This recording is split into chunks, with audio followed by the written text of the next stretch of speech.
We have people who have come from the BBC, so spent time in media. We have people who've come from banking or from other services. What we tend to find, though, is that the developers who come to work for The Guardian want to work at The Guardian, so it's not like another development job. They actually feel, or they feel aligned to what The Guardian stands for. It was interesting when we worked with Facebook. We built an app with them, and really, if you think at its most basic, the goal of the app was to get people to introduce their friends to the app. Because once you start doing that, you can create this thing that Facebook call a viral loop. Now, if you're thinking about 10 things you want to optimize for, you're not going to optimize anything. So Facebook taught us you want to focus on one aspect here, which is how do you get friends to recommend to their friends. And that's what drove virality. When you look at traditional websites, they're often packed to the seams with options and links and content. And what gets lost is maybe a really simple user experience.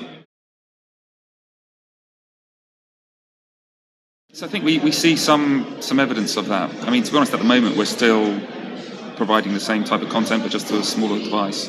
But what we can see is when people are using mobile, either at the start of the morning or in the evening, we can start thinking, actually, what you want to do at the end of the day and what you do at the morning are different.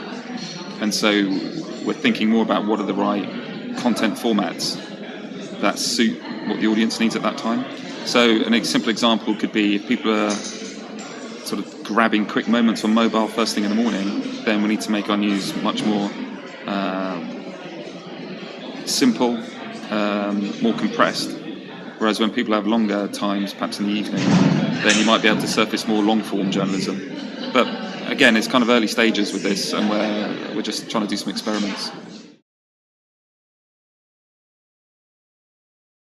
So definitely online. I mean, Google search, primarily Google, is a huge source of traffic for The Guardian, unlike every other publisher in the UK. So about a third of our traffic comes from Google.